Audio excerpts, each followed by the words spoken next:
All right, I am back here. We're talking New York Mets baseball with somebody who covers the team on the regular basis of the New York Post. Mike Puma is on the line with me today. Mike, welcome, and how are you? Hey, good morning, Mike. Hey, good to talk to you. And I have to say, it definitely is a refreshing feeling as a Met fan to see the change in ownership of the franchise. It feels like there's a whole new era coming here. So, what do you think about what the Steve Cohen era is going to mean for the Mets? I think it's a lot of excitement right now. He's still kind of in that honeymoon period a little bit. Fans, rightfully excited about the ownership change and the chance to get a deep-pocketed owner in here who's saying all the right things right now. He's a lifelong Mets fan, grew up rooting for the team on Long Island. Um, Seems to have the fans' best interest at heart. And now we're into the free agency period here, and we'll see where it goes from there. But the first month of this Steve Cohen regime is going smoothly, but there hasn't been a lot of action. They still, and we'll see what happens over these next few weeks here. Yeah, we will. And a lot of it right now is on the play of Sandy Alderson, who was obviously been here before under the Wilpons. I don't know, but I don't know if you can attest this as well, but from an outside perspective, it certainly seems like Sandy Alderson seems to have like more energy, more excitement right now than he did in his first time running the team. I think so, and it's tough to totally grade Sandy on his last tenure with the team, just because of the fact of the financial constraints he was working under. The Wilpons, you'd go into an off season with the Wilpons not really knowing what your budget was and having to fight for just about every expenditure, and not having depth in the organization. Now he's kind of stepping into that now with you look at the AAA, AA, and where the minor leagues are at right now. But we're going to see what Sandy Alderson can do with some dollars to spend here. That's how he should be graded. Now hasn't gotten off to a great start as far as trying to fill that front office. I think Steve Cohen and Sandy both came in with the idea they might be able to land a big name to head baseball operations. That hasn't happened. So this first year, at least, it looks like Sandy Alderson is going to take on a bigger role than maybe he anticipated and have to oversee baseball operations.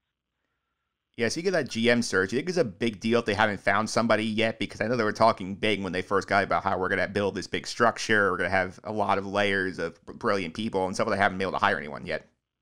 Yeah, and part of that's a product of not getting the ball rolling here until it was November, until Steve Cohen's ownership became official. And I think that's part of the reason there was some thought. I think there were individuals in Brodie Van Wagenen's front office who thought maybe Brodie would have a chance to return here just kind of as that bridge for the first season. And then after that, maybe there would be some changes just for the sake of having bodies in place. And now we're seeing that Sandy Alderson scrambling a little bit here. Chris Young is a guy who interviewed for the GM position and withdrawn his name. Don't too many other candidates really. Michael Hill interviewed for the president of baseball operations job, and we now know that they're not hiring for that position. So, but things are moving along here because as we've seen, Trevor May signed the other day, and they're making some moves here. So the business is going about, but they still haven't filled seats in that front office.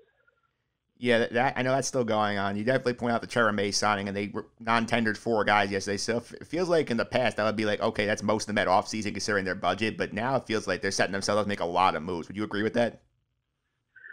Yeah, you look at it, how it shakes out, and it really sets up nicely, I think, for them to sign George Springer.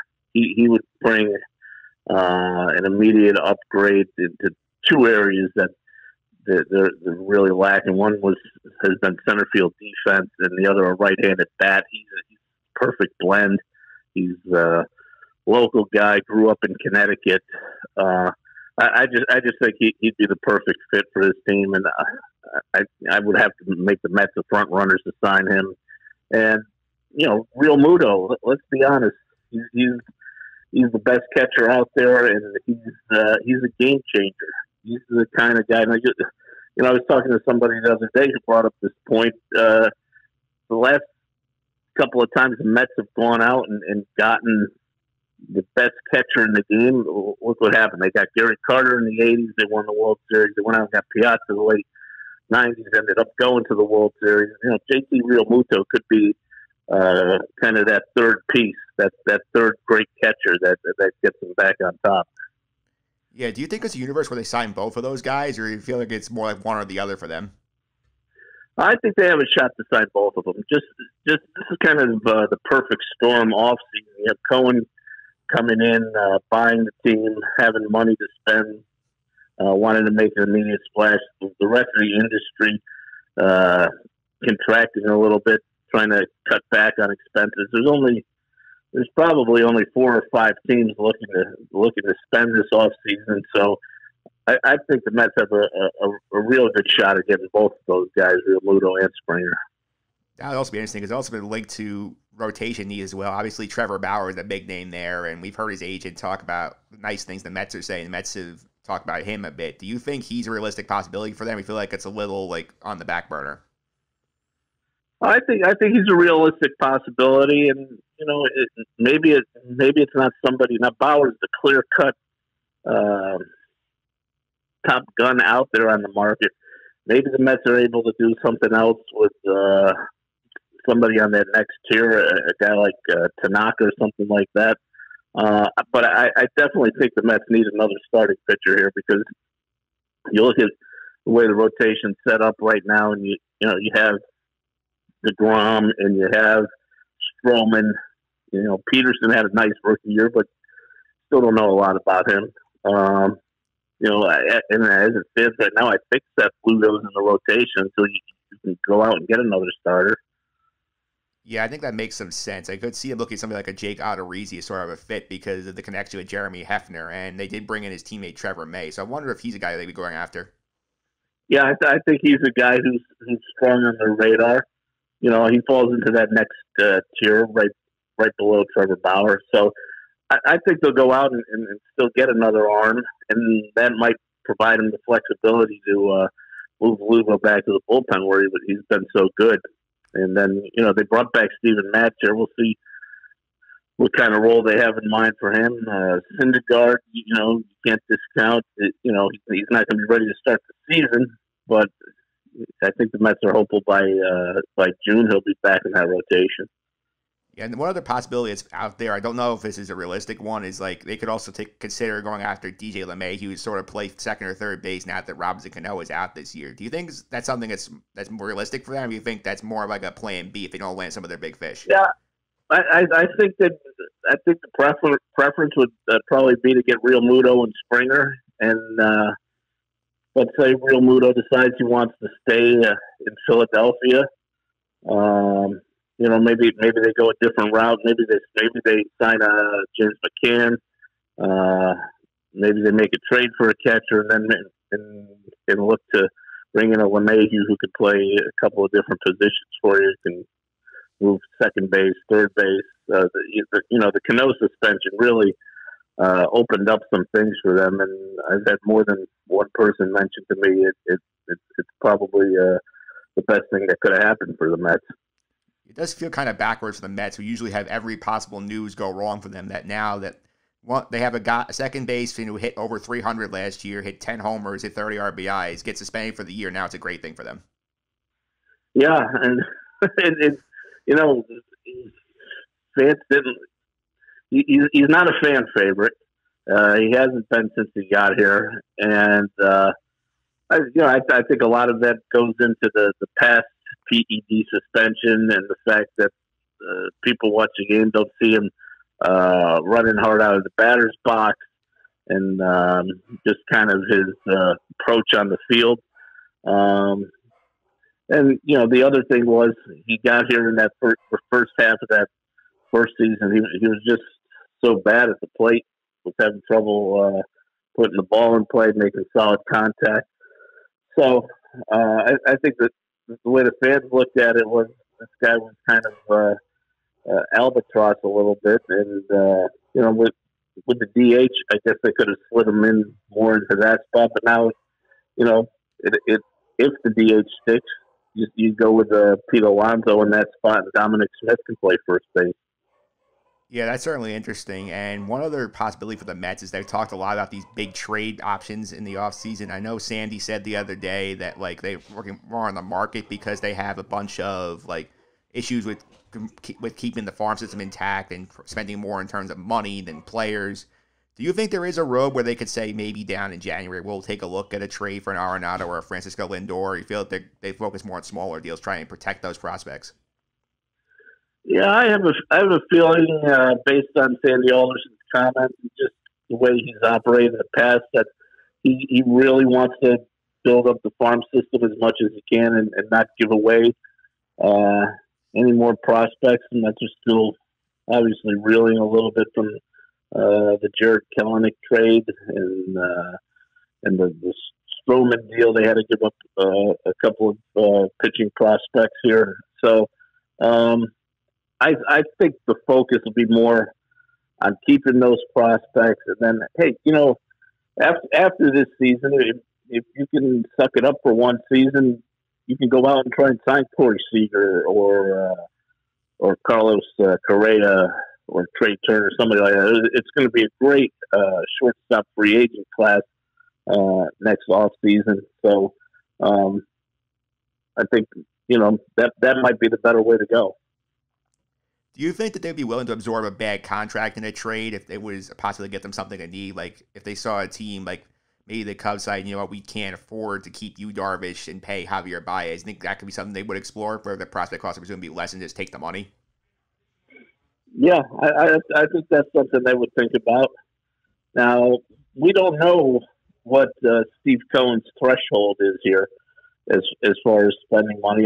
You would have to think he's willing to go up right up to the luxury tax, maybe beyond the luxury tax of $210 million. And the fact they are saving $20 million on Cano this year with his suspension, I think that certainly helps a little bit. So you can see the Mets doing something like that, taking on a bad contract to get a good player. Yeah, and I do feel like there's the needs for this team are pretty clear most times. It's always catcher, center field, starting pitching. Do you feel like there's one area that has not been addressed that the Mets they need to take care of? Well, until a couple of days ago, I would have said the bullpen, but now they're bringing in May. I think you probably could use another high-end bullpen arm just because at this point, all right, Edwin Diaz bounced back, had a nice year for the Mets. You still, you lose Justin Wilson, who's been pretty solid for 2 seasons. Jurice Familia was better this past season than he was 2 seasons ago, but you still, I don't think the Mets have an idea which way that could go. That's in the last year of his contract here. So I think ideally, would like another high-end bullpen arm that you can put into place. Now, maybe Seth Lugo is part of that, but even with Lugo, just you watch the Dodgers last year and the way they won the World Series, and just you go to one arm after another in that bullpen. That you can't build a bullpen around 1 or 2 guys. So I think they still need another arm down there. Yeah, and obviously you brought up the Dodgers. My last question is obviously Steve Cohen said he wants to sort of become the East Coast Dodgers, and the Dodgers consistently winning that division, getting themselves in the playoffs every year, the chance to win it all. Do you think there's a path here for the Mets to realistically contend for the NL East as soon as this season? Because we know the Braves are building something very good down there. You think the Nationals and Phillies be a bit better? Yeah, I think the NL East is going to be the best division in baseball for a few years now, and the Braves, we'll see what where the rest of this off season goes, but I think you have to keep the Braves as the team to beat right now, just because of that young nucleus they have, and the early moves certainly going out and get Charlie Morton to bolster that rotation. They still have Acuna, Freddie Freeman, 2 MVP caliber players to hang to that line. So I think right now you still make the Braves the team that everybody's going to be chasing. But, by the end of the offseason, the Mets could be right there. And, the Nationals are only a year removed from winning the World Series. The Marlins improved enough to make the postseason. Phillies appear to be in a little bit of a disarray, but you still look at that team and they got Bryce Harper sitting in the middle of that lineup, and if they bring Real Muto back, well, there's two significant pieces right there. So I'm looking forward to what this division is going to be for the next 3, 4, 5 years. It's going to be a lot of fun, Mike. Thanks for all the time today. I really appreciate it. Before I let you go, how can people follow you on Twitter and keep up with all the coverage you're doing in the Post? Yeah, it's NYPost_Mets on Twitter. And just if I could throw in a quick plug, I've got my first book coming out in April 27th, If These Walls Could Talk New York Mets. So I'm looking forward to that. That sounds like a lot of fun. I'll definitely be sure to get a copy of that book. Mike, thanks for all the time today. I really appreciate it. All right, thanks for having me. All right, there you have it. That was Mike Puma of the New York Post talking about New York Mets baseball. Up next, we're going to do our NFL picks on the podcast with Sandra Rosa right after this.